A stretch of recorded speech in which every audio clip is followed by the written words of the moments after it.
스캔 3주차 빌리어리 트랙에 대해서 공부해 보도록 하겠습니다. 우선 빌리어리 트랙은 두 가지로 필수 영상을 남기셔야 되는데요. 첫 번째가 GB의 가장 긴 장축 영상, 그리고 두 번째가 CBD의 다이아미터가 잘 보여지는 장축 영상 두 가지를 반드시 남겨주셔야 돼요. 우선 첫 번째로 GB의 아나토미에 대해서 공부해 보도록 하겠습니다. 우선 GB는 인트라페리토늄 오간으로 보시면 되겠고요. 우선 리버의 포스테리어 쪽 서페이스에 GB 포사 안에 얘가 위치해져 있다라고 보시면 되겠죠. 자, 그리고 IVC를 기준으로 하게 되면 IVC에서 라테랄 쪽으로 라이트 키드니의 안테리어 메디알 쪽에 놓여져 있는 구조물이다라고 보시면 돼요.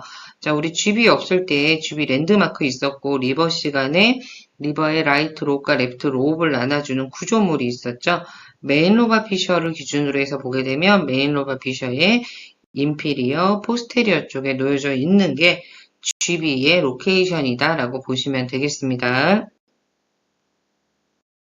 빌리어리 트랙은 응급 상황을 제외하고 반드시 MPO 6시간에서 8시간을 유지한 후에 GB에 바일을 채워서 검사를 해야 됩니다.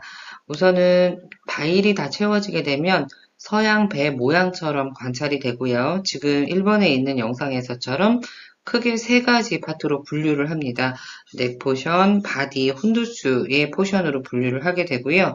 2번에 있는 영상처럼 안에 바일이 가득 차게 되면 바일은 플루이드이기 때문에 초음파 영상에서는 감쇄가 적은 물질, 즉 시스틱이나 어네코익한 형태로 나타나는데 에코프리 세게 형태로 관찰이 된다라고 보시면 돼요. 자, 그리고 바일이 가득 채워졌을 때 월은 굉장히 스무스하고 얇은 하이퍼 에코익한 월의 형태로 관찰이 되고 이 월 시크니스가 3mm 미만으로 관찰이 돼야 정상적인 GB의 모습이다라고 보시면 되겠습니다.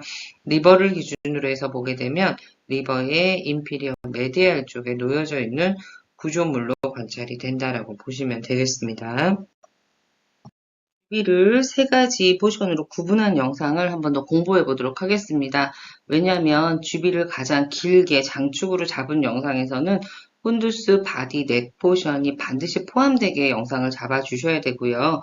자, 우선 첫 번째 있는 그림에서 보게 되면 혼두스는 가장 인피리어 쪽, 안테리어 포션에 놓여져 있는 포션이고 바디 포션은 넥과 혼두스 사이에 놓여진 미드 포션이고 넥 포션은 가장 수피리어 쪽에 놓여져 있는 구조물이죠.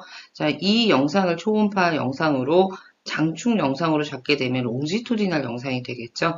안테리어, 포스테리어, 수피리어, 인피리어의 영상이고요. 자, 훈두스 같은 경우에는 가장 인피리어 쪽, 그 다음에 복벽과 가까운 안테리어 쪽으로 놓여져 있고요. 넥 포션은 수피리어 포션에 놓여져 있다라고 보시면 돼요. 3번에 있는 영상도 롱지투디널의 영상인데 여기선 한 가지가 더 포함됐어요. 4번에 있는 영상은 시스틱 덕트가 표현이 된 영상이고 GB의 포스테리어 쪽에 놓여져 있는 5번의 구조물은 듀오데넘 세컨 포션으로 보시면 되겠습니다. 다음은 GB 월 레이어에 대해서 공부해 보도록 하겠습니다.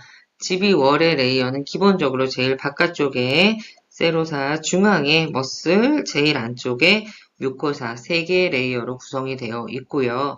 자, 우리가 GB를 볼 때는 MPO 8시간을 해서 GB 안쪽에 바위를 꽉 채워서 검사를 하게 되죠.